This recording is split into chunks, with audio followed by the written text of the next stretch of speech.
Hello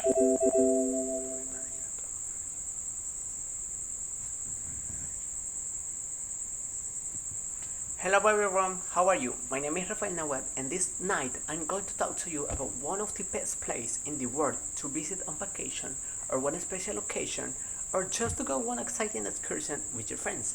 And yes, I'm talking about the Great Pyramid of Giza. I consider the Great Pyramid of Giza in Egypt to be one of the places with a lot of history and mysteries in the world, and this makes it a perfect place to visit.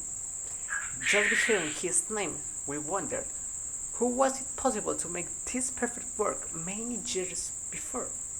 Or what superhuman strength did they need to work with very, um, very heavy materials? Let's not forget also that this tourist attraction is one of the seven wonders in the ancient world. So it is not just any place. Okay. Well, I'll be brief. First of all, I will tell you a little bit of history about this magnificent place. As a second point, I will share some of the characteristics that this structure has. And to finish, I will tell you how this great work is made up, the Great Pyramid of Egypt. I will appreciate if you save your question to ask at the end of the presentation, please. Okay, first of all, this structure is located on the outskirts of Cairo, the largest, most chaotic, and most populated city in the African continent. This pyramid is the largest of the three and is estimated to have been complete in 2500 BC, destined to house the body of Jufu, the, the pharaoh, and the pharaoh of the fourth dynasty of ancient Egypt. A curious fact: the Egyptians believed that there was life after death. How crazy! The architect who carried out the work was Hemionu, a relative of the pharaoh. Okay, who revolutionized the laws of physics, since in his time it was the tallest building in the world, since the pharaoh wanted it to be too high that it can cover the sun. Perfect. Let's move on to the second point.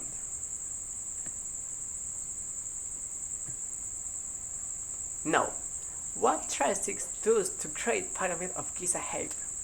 At first, I told them that at the time it was the tallest building in the world, and it's not for nothing, because his height is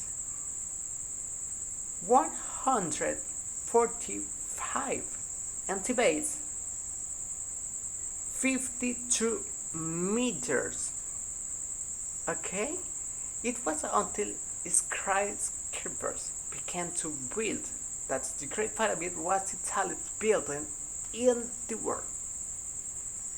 I talked about 20 years to build and about 2,300,000 stone blocks of almost 2 tons each were used. How heavy? How heavy? And how many people did it take to make it?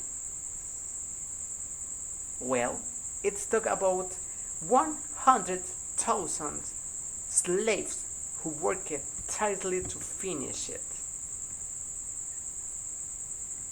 Yes, 100,000 slaves, 2,300,000 blocks, and that's so crazy. Next. Well, let's move on. let's move on to third and last point, and for me the most interesting of all, the structure. The Great Pyramid is made up of three sections inside: the King's Chamber, the Queen's Chamber, and the Underground Chamber. The latter is found in the subsoil. But that is not all. It also has a space called the Great Gallery and several ventilation channels. Let's talk about the King's Chamber. Yeah. Um, it's made of granite slabs and its shape is rectangular. Inside, the only attraction is the sarcophagus of the pharaoh, but it's this is empty. Now, the queen's chamber is located in the center of the pyramid, and it also rectangular, and its walls are smooth and there is no decoration. Finally, throughout this presentation, we have talked about one of the seven wonders of the ancient world, the Great Pyramid of Giza. We talked a little about the history of this place, where it's located, and other curious facts. We also discovered some of its characteristics. We also discovered one of its tricks is to be more exact about its measurements and how it was built. Finally, we saw how this great work is structured. All this is enough to fall in now this magnificent place, so it's better to visit and see in person. Do not think about it anymore. Do not stay with the desert. It's hard saving to be able to travel to Egypt and meet one of the seven wonders on the world, the Great Pyramid of Giza. What for me is one of the best places in the world to visit. Thank you.